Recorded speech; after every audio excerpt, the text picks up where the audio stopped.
Cuy, gue kira ini cuma rumor biasa. Ternyata developernya langsung yang ngomong. Patch terbesar tahun ini, karakter baru, story baru, bahkan kemungkinan kita bakal mendarat di Egghead Island lebih cepat dari yang kita bayangin. Lah, bentar, bukannya Onigashima aja belum selesai? Nah, itu dia yang bakal kita bahas habis-habisan di video kali ini. Halo teman-teman, kembali lagi bersama gue di Bakpoel Channel. Di video kali ini gue akan bermain One Piece Fighting Path, tempat dimana bocoran OPFP dikulitin sampai akar-akarnya, dan info event dibawain pakai gaya receh tapi nempel di otak. Sebelum mulai, pastikan kalian sudah subscribe biar gak ketinggalan update terbaru seputar One Piece Fighting Path. Let's go, kita mulai pembahasannya cuy.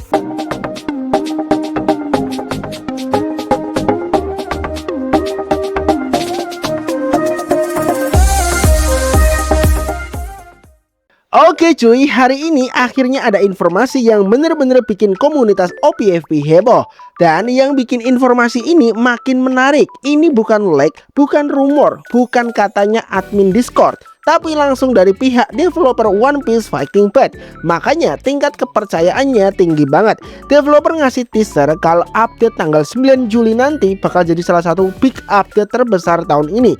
Dan nama update tersebut adalah Riding the Wave to Summer, Heading to the Future. Dari namanya aja udah kerasa kalau update ini bakal gede. Apalagi isi teaser yang mereka kasih, bikin gua langsung mikir, ini serius nih. Nah, untuk developernya bilang seperti ini. Kalian bisa baca aja itu cuy, dia di gambar yang gua udah share. Nah, kalau diterjemahin kurang lebih versi baru OPFP bakal rilis tanggal 9 Juli. Straw Hat bakal mendarat di Egghead Island. Karakter baru Egghead Zoro resmi debut. Event summer besar dan mode permainan baru juga bakal hadir. Cuy, ini bukan teaser kecil ya, ini teaser monster. Artinya Zoro Egghead sudah resmi, bukan lagi prediksi, bukan lagi spekulasi. Developer sendiri yang ngumumin. Dan itu artinya GDF kalian goodbye, bye-bye, selamat tinggal, dan dompet kalian turut berduka cita. Kalau perlu mulai sekarang makan mie instan dulu seminggu deh. Yang penting Zoronya bisa pulang dulu. Hahaha. Nah, di sini mulai muncul nih pertanyaan besar. Bang, Onigashima aja belum selesai. Final fight Nika lawan Kaido aja belum keluar. Kok tiba-tiba langsung ke Egghead? Jujur, awalnya gue juga bingung ya, karena secara urutan cerita harusnya masih ada beberapa bagian lagi. Tapi setelah dipikir-pikir masuk akal juga. Kenapa? Karena yang tersisa di Onigashima sebenarnya tinggal final battle aja, nggak sepanjang Whole Cake Island, nggak sepanjang Dressrosa juga. Jadi kemungkinan besar developer bakal sekalian menyelesaikan arc Onigashima terus langsung masuk ke awal Egghead, supaya transisi story lebih enak dan pemain nggak nunggu terlalu lama. Kalau cuma update final fight doang, ya ibarat beli nasi goreng, nasinya banyak, kerupuknya setengah, kurang puas. Mending sekalian kan? Nah, kalau memang story mulai masuk Egghead, artinya kemungkinan besar map baru juga bakal hadir. Bayangin aja nih ya, ada laboratorium Vegapunk, ada pulau futuristik, ada robot, teknologi canggih, musik baru, background baru, dan visual baru. Kalau developer beneran totalitas, Egghead bisa jadi salah satu map paling keren di OPFP.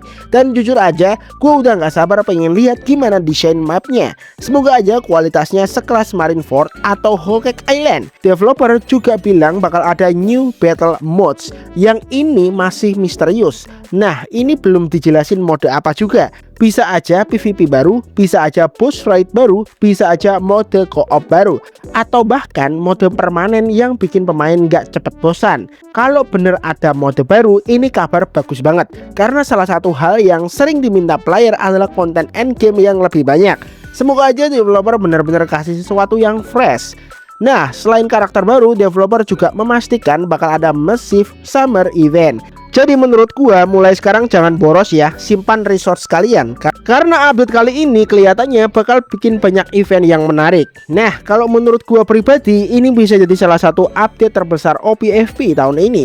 Karena isinya bukan cuma karakter baru, tapi juga ada story baru, map baru, mode baru, event summer, dan tentunya Zoro Egghead. Semoga aja kualitas update-nya benar-benar sesuai ekspektasi pemain. Karena hype komunitas sekarang lagi tinggi banget.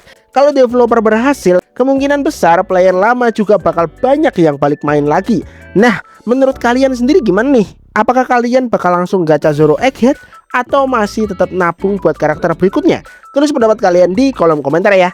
Kalau kalian suka video update tercepat One Piece Fighting Pad kayak gini, jangan lupa bantu channel ini tembus target berikutnya dengan cara like video ini, komentar pendapat kalian, share ke teman satu guild atau kru mabar kalian, dan tentunya subscribe kalau kalian baru pertama kali mampir.